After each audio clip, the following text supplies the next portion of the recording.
Hello, welcome to another episode of Music Business with Barry Martins. My name is Barry Martins, and it's nice to have you on this episode, right? So today we're going to be talking about revenues, royalties, and sharing formulas in the music business space. And the one thing I want to debunk today is getting 100% royalties.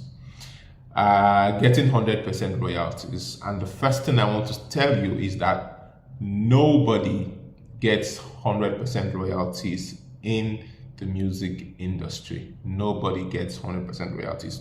And the reason why we need to debunk this telltale is that all over the internet, you will see some of those digital distribution platforms that will say, oh, get 100% of your royalties.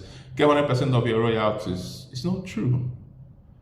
It's a lie, right? And part of what we do at Music Business with Barry Martins is just to share knowledge, share information, share the real thing that is true that you should know in the music industry, right? Or in the music business space, right? So when we come back from this break, we'll continue with talking about the sharing formulas that are out there, the players that are in the music business supply chain or revenue chain, and where you come in as an artist or where you come in as an artist manager or a label. Stick around, don't go anywhere.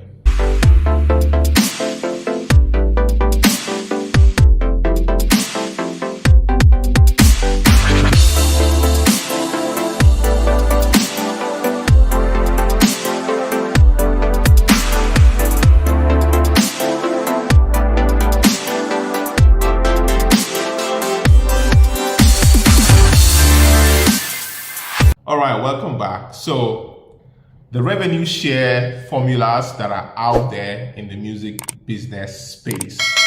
Let's start. Now you're an artist, you have a music release, you go to TuneCore, CD Baby, DistroKid, or you even come to Ivera, right? And you upload your music and send your music to digital stores, right? And maybe you went to the platforms that are promising you 100% royalties, right?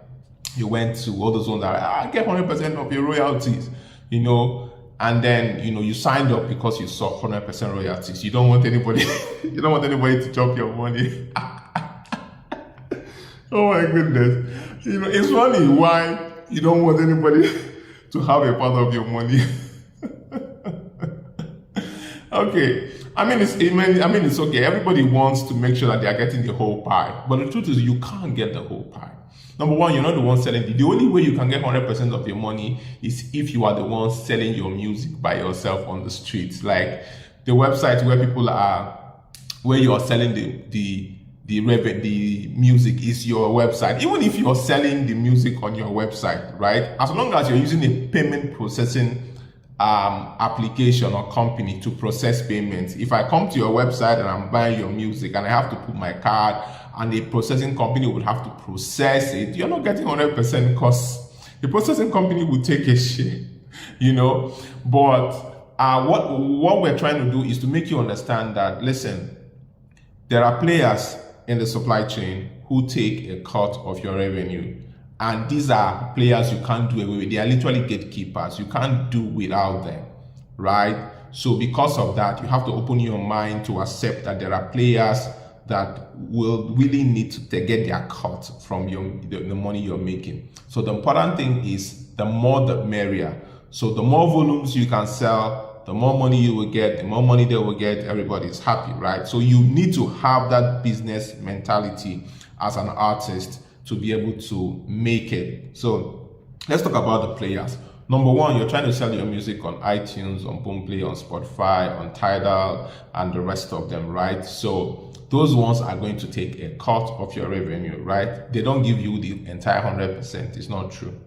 So they will take a cut, and the industry standard is normally around 30 to 50%, depending on the platform and the deal that they have with the second player in the game, who I'm going to share with you very soon. Now there are DSPs out there. When I mean DSPs, digital distribution platforms out there, who allow artists to upload music directly to their platform, right?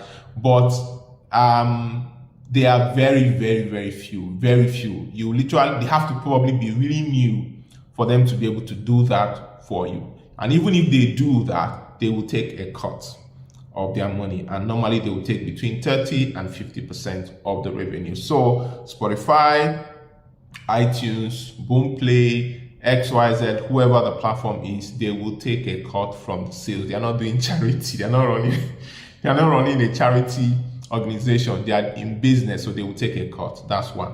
Now the next people on the line is what I would call preferred partners, right? Preferred partners or content providers, as the case may be. Now there is something called preferred partners. Preferred partners are the people that digital distribution platforms would prefer to work with, right? These are people that they have vetted their systems and their structures, and it's in line with their terms and conditions and their policies, so they prefer you distribute your music with these platforms, right? Now, some of these platforms are maybe Believe, I think Fuga, and a couple of them out there. They are preferred partners. So Spotify has preferred partners, iTunes has preferred partners, and then it's very difficult to find a middle, let me call them middlemen, or let me call it's difficult to find a preferred partner that is preferred partner for everybody, because there are regions where a particular digital distribution service is more popular, more prominent. For example, in Nigeria, there is Boomplay. So back in the days, Gospeltainment, which is a company I used to run, was a partner with Boomplay. We have a direct contract deal with them. In fact, till now, we have a direct contract with them, a direct deal with them. So that makes us a direct partner with them, right? So now, but there might be another person, another distribution company that is in another region, but does not have a direct partnership with Boomplay. So they might have to go maybe through us to be able to get to Boomplay, right? So the preferred partners are people who have met the terms and conditions and the policies of a particular digital distribution service, and henceforth have a deal with them. And the digital distribution platforms prefer to have partners because they can't deal with the millions of artists that are trying to use their platform. They can't have, iTunes can't come and have a direct deal with you as an artist. No, you are one of the probably 200 million artists around the world that is trying to do business with them. So they can't attend to you as they are attending to every other person. So what they will do is they will have partners who will be able to cover geographic locations or catchments for them. So that's where the preferred partners come in. So preferred partners will help them to cover certain geographic locations, certain catchments. In fact, they prefer to work with preferred partners because it helps to really reduce the workload that is on them. So there is the preferred partners, and they are out there. Then after the preferred partners, then you have things like providers, aggregators. The preferred partners, you can't sign up. In fact, the people that sign up with the preferred partners are actually mostly major labels or labels. They are the ones that have a direct relationship. So what the digital distribution platforms do is that they put a preferred partner in between them and artists and labels. So if you are a label, you are an artist, you have to sign up with a preferred partner who will now represent you with the label. So, and many times preferred partners are just a conduit. They are not necessarily a gatekeeper. They are just a conduit to help with accounting, because the digital distribution service can't account to the maybe 200 million artists, or maybe, for example, as Spotify has over 8 million artists, right? Imagine Spotify trying to send reports to the 8 million artists. It's difficult, right? So they have a preferred partner who might be controlling like maybe 1 million of those artists. So all they need to do is they report to the preferred partner. The preferred partner will deal with it from that point going forward, and then leave Spotify in peace, right? Then the preferred partners also want to also reduce the workload, so they have aggregators or providers, content providers and aggregators, who might also be representing maybe like 500 artists or 1,000 artists, right? So all of these structures are put in place for better management of information, of content, of resources, and of payment and accounting, right? So you see the reason why you can't earn 100%, because each of these conduits or gatekeepers, as the case might be, are also collecting a certain amount of your revenue. Because if they charge you for their service, you might not really be able to pay them. You are probably an upcoming artist, or even if you're an established artist.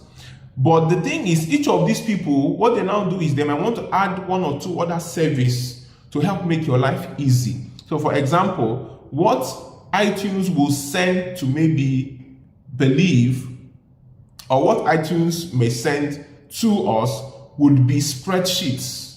What iTunes what iTunes would send to, let's say, Yvera, would be spreadsheets, like spreadsheets, Excel sheets of reports, data, right? Now, if I send you as an artist, if we send you that report, you won't even look at it. So what we can now do, or any other of the partners there can now do, is to create a data analyzing and visualizing application and make it available to you as an artist, so that when you now log into your back end, you will see that your data is analyzed and prepared.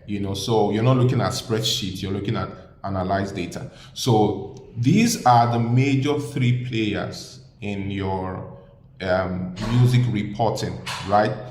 The one thing you also need to know is that you have managers that are working with you.